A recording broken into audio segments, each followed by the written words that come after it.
South ఇండియాలోనే అతి తక్కువ ధరలకే నాణ్యమైన రత్నాలని అందించే ఏకైక సంస్థ 6JVR.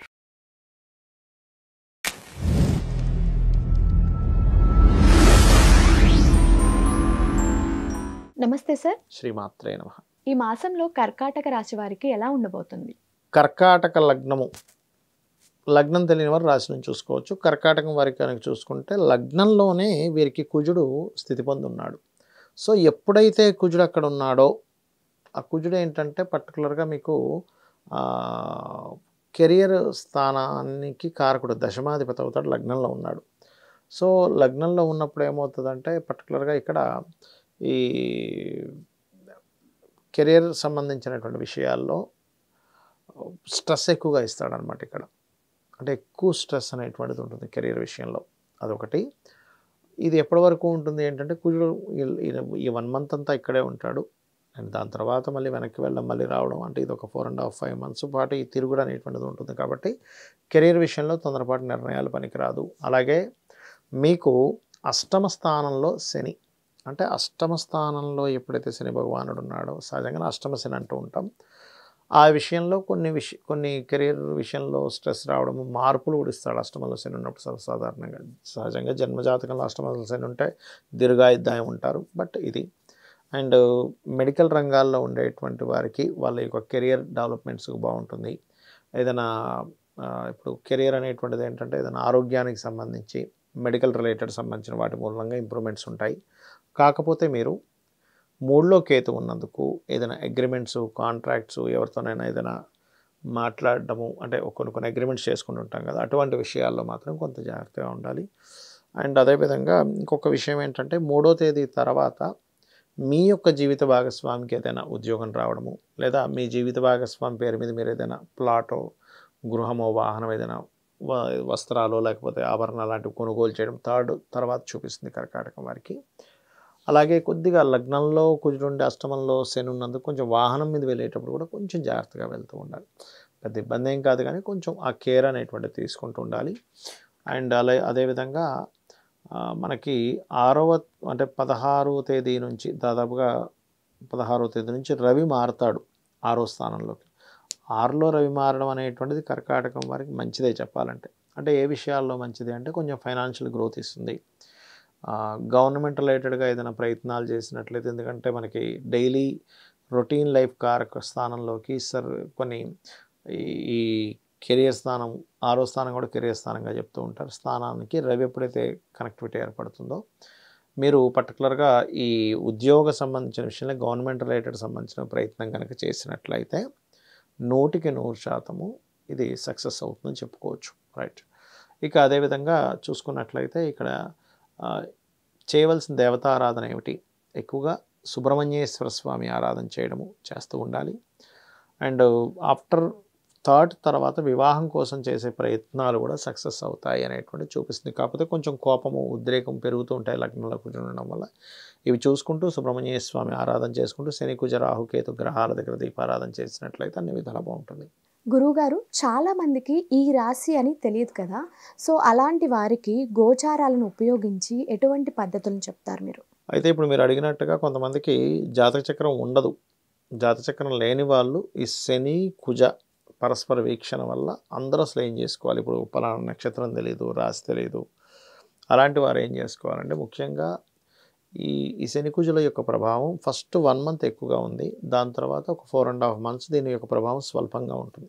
సహజంగా దీనివల్ల ఏంటంటే మనకి సొసైటీలో కూడా కాస్త గొడవలు, మనం ఆల్రెడీ ఈ క్రోధినామ సంవత్సరంలో కాస్త గొడవలు ఎక్కువ అవుతుంటాయని చెప్పుకున్నాం. అదే పరంగా మనకి క్రోధినామ సంవత్సరం వచ్చినప్పటి నుంచి అలాగే ఉంది పరిస్థితి. అంత గందరగోళ పరిస్థితే ఉంది, మనం చూస్తూ ఉన్నాం. గొడవలు కానీ, మత కల్లోహాలు కానీ, ఎవరో గుళ్ళో ఏదో చేస్తున్నారు, ఇట్లాంటివన్నీ ఉన్నాయి. అయితే ఈ శని కుజులు పరస్పర వీక్షణ ఉన్నప్పుడు, రాహు దృష్టిలో కుజులు ఉన్నప్పుడు ఎక్కువగా అవుతూ ఉంటాయి. ఇంకా అందుకని కాస్త ఈ వాటర్ ప్లేసెస్కి వెళ్ళినప్పుడు కానీ, ఎక్కడైనా మనకి గొడవలు అవుతాయి అనుకున్నప్పుడు కానీ కొంచెం జాగ్రత్తగా వెళ్తూ ఉండాలి. ఇంట్లో ఒక్కసారి నరసింహస్వామిని కానీ, అమ్మవారిని కానీ, లేదా ఆంజనేయ స్వామిని కానీ తలుచుకొని బయలుదేరినట్లయితే త్రుటిలో తప్పుతాయి చాలా విషయాలు. ఇది మెయిన్గా గుర్తుపెట్టుకోవాలి. అదేవిధంగా మరొక విషయం ఏంటంటే ఇక్కడ కొంతమందికి జాతక చక్రం ఉండదు. జాతక చక్రం లేని వాళ్ళు ఈ రెమెడీ చేసుకోవాలి.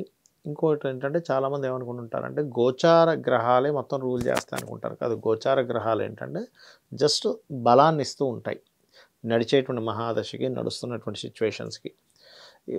అయితే దీనికంటే ముఖ్యంగా ఏంటంటే మీ పర్సనల్ చార్ట్ చూసుకోవాలి. అంటే మీరు పుట్టినటువంటి తేదీ, నెల, సమయము, అదేవిధంగా ప్రాంతము, అంటే ఎక్కడ పుట్టారు, వీటిని తీసుకొని మీ లగ్న బలం ఎలా ఉంది. మీ లగ్నం బలంగా ఉందనుకోండి, ఆటోమేటిక్గా ఏమవుతుందంటే మీరు చేసేటువంటి ప్రతి పనిలోనే సక్సెస్ఫుల్గా వెళ్తూ ఉంటారు. మీరు అంటే లగ్న బలం వల్ల ఏమిటి వస్తుంది అంటే మీ స్ట్రెంగ్త్, అంటే మీరు స్ట్రాంగ్గా ఉన్నారా లేదా అనేటువంటిది మీ లగ్న బలం చెప్తుంది. మీ స్ట్రెంగ్త్ అవ్వాలంటే ఏం చేయాలో చెప్తుంది లగ్న బలం. ఇప్పుడు ఫైనాన్షియల్గా రావట్లేదు కొంతమందికి, మీ ధనాధిపతిని చూసుకోవాలంటే మీ ధనకారకుడు ఎలా ఉన్నాడు. ధనాన్ని ఇచ్చేది కేవలం రెండో అధిపతి ఒకటే కాదు, 12 భావాలు ధనాన్ని ఇస్తాయి. కానీ ఒక్కొక్కరికి ఒక్కో భావం ధనం ఇస్తుంది. అంటే కొంతమందికి రియల్ ఎస్టేట్లో వస్తుందంటే 4వ భావం వల్ల, కొంతమందికి ఎడ్యుకేషన్లో వస్తుందంటే 9వ భావం 2వ భావం కలయికల వల్ల, ఇంకొంతమందికి వ్యాపారాల్లో వస్తుందంటే బుధుడు వల్ల, ఇంకొంతమందికి సర్వీసెస్లో వస్తుందంటే 12వ అధిపతి ధనాధిపతి కలవడం వల్ల, విదేశాల్లో వస్తుందా అనేది చూసుకోవాలి. అదేవిధంగా కొంతమందికి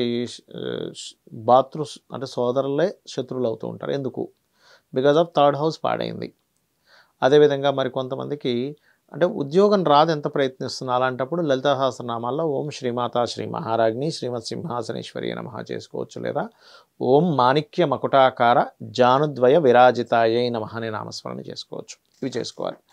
అలా కాకుండా కొంతమంది ఏంటంటే అసలు విదేశీ యోగమే ఉండదు, విదేశాల కోసం ప్రయత్నం చేస్తుంటారు. అసలు 12వ అధిపతి మీ జాతకంలో విదేశాలకు వెళ్తే బాగుంది అంటే మీరు ఇక్కడ ఉండడం వేస్ట్. లేదు 12వ అధిపతి బాగాలేడు అంటే విదేశాలకు వెళ్ళడం వల్ల వేస్ట్ అవుతుంది. అది ఆ క్లారిటీ అనేటువంటిది మీ జన్మజాతకంలో ఉంటుంది. కేవలం 12వ స్థానం అంటే విదేశాలు మాత్రమే కాకుండా ఇన్వెస్ట్మెంట్స్ మనం చూడండి, రైట్ టైంలో ఇన్వెస్ట్మెంట్ ఏదైనా చేశామంటే అది కలిసి వస్తుంది. రైట్ టైం ఇన్వెస్ట్మెంట్స్ ఎట్లా తెలుసుకుంటాము? మీ 12వ స్థానం ఏదైతే ఉందో అది ఫ్రూట్ఫుల్ అయ్యే టైమ్స్ కొన్ని ఉంటాయి. ఈ టైంలో ఇన్వెస్ట్మెంట్ చేస్తే మంచిది, ఈ టైంలో ఇన్వెస్ట్మెంట్ చేస్తే మంచిది కాదని రెండు ఉంటాయి అక్కడ. అది రైట్ టైం ఇన్వెస్ట్మెంట్ ఎప్పుడు కూడా మంచి ఫలితాలు ఇస్తుంది. ఆ రకంగా ఏంటంటే మీది రైట్ టైం ఇన్వెస్ట్మెంటా కాదా అనేటువంటిది ముఖ్యంగా తెలుసుకోవాలి. ఓకే, అది మెయిన్గా చూసుకోవాలి. అది మీ 12వ స్థానాధిపతి, మీ ధనాధిపతి, మీకు ఏ మహాదశ నడుస్తుంది, ఏ అంతర్దశ నడుస్తుంది, అప్పుడు మీరు ఈ గోచారం. అయితే మీకు ఇక్కడ సందేహం కలగవచ్చు, మరి ఈ గోచార ఫలితాలు ఎందుకు చెప్పుకుంటున్నాం ప్రతి నెల అంటే, ఇప్పుడున్న కండిషన్, ఇప్పుడు బయట వాతావరణం ఒక రకంగా ఉంది. మనం అనుకుంటాం ఏంటి, ఇప్పుడు కొంతసేపు అయితే బాగా వర్షం పడుతుంది, లేకపోతే ట్రాఫిక్ జామ్ ఉంటుంది అనుకుంటాం ఒక దగ్గరికి వెళ్ళాలంటే. టైం బట్టి మార్నింగ్ 6కో 7కో మనం కార్ వేసుకుని వెళ్తే పెద్ద ట్రాఫిక్ ఉంటుంది. అదే 9 o'clock పీక్ టైం అయితే ఎక్కువ ట్రాఫిక్ ఉంటుంది, టైం ఎక్కువ పడుతుంది. అది మనం బయట ఉండే ట్రాఫిక్ని క్యాలిక్యులేట్ చేసుకుని మనం ఎలా అయితే ముందుగా బయలుదేరడమో, ఆ టైం సరిపోయేలాగా ఎలా బయలుదేరతామో, సేమ్ యాజ్ ఇట్ ఈజ్ గోచారం కూడా అంతే. ఇప్పుడు గోచార గ్రహాలు ఈ ఫలితాలు ఇస్తున్నాయి కాబట్టి ఈ ఫలితాలు ఇచ్చేటప్పుడు నేను ఈ ప్రయత్నం అనేటువంటిది ఇంకొంచెం ఎక్కువ ఎఫర్ట్ పెట్టాలి. లేకపోతే నాకు ఈ ప్రయత్నం కరెక్ట్ కాదు అనేది, ఇప్పుడు ఉదాహరణకి పంజాగుట్ట నుంచి గచ్చిబౌలియో వెళ్ళాలనుకోండి. మీరు పంజాగుట్ట నుంచి గచ్చిబౌలి ఉదాహరణకి ఖాళీ టైం ఉంటే 15 minutesలో వెళ్ళిపోతాం. అదే పీక్ టైంలో అయితే 45 minutes పట్టవచ్చు. అప్పుడు మీ ప్రయత్నం 15 minutesలో వెళ్ళాలంటే వెళ్ళలేరు, 45 minutes టైం కావాలి అక్కడ. అలాగే గోచారం కూడా ఏం చెప్తుందంటే, ఇది మీకు ఇప్పుడు మీరు చేస్తున్న ప్రయత్నానికి గోచార గ్రహాలు ఎంత బలంగా ఉన్నాయి చెప్తుంది. అది మనం చెప్పుకునేటువంటి మాస ఫలితాలు. కాబట్టి మీ పర్సనల్ చార్ట్లో ఏ యోగం ఉందో చూసుకోవాలి, గోచార పరంగా ఏ యోగం ఉందో చూసుకోవాలి. చాలామంది కూడా ఏంటంటే వివాహం ప్రయత్నం చేస్తూ ఉంటారు. 7th house అసలు వాళ్ళ పర్సనల్ చార్ట్లో యాక్టివే అవ్వదు. గోచారంలో బలం వచ్చినప్పుడు ఏంటి, ఏదో వాళ్ళు వీళ్ళు అడుగుతుంటారు, ఏదో కలుస్తుంటారు, కానీ ఫ్రూట్ఫుల్ అవ్వదు. ఫ్రూట్ఫుల్ ఎప్పుడు అవుతుంది? మీ జన్మజాతకంలో యోగం ఉన్నప్పుడు అవుద్ది. దానికి గోచార బలం కూడా కనెక్ట్ అయితే అవుతుంది. అలాగే వివాహం కావచ్చు, బిజినెస్ కావచ్చు, ఎనీథింగ్. సో గోచారము అండ్ జన్మజాతకం ఈ రెండు చూసుకొని ముందుకు వెళ్తూ, దాంతోపాటు పరిహారాలు.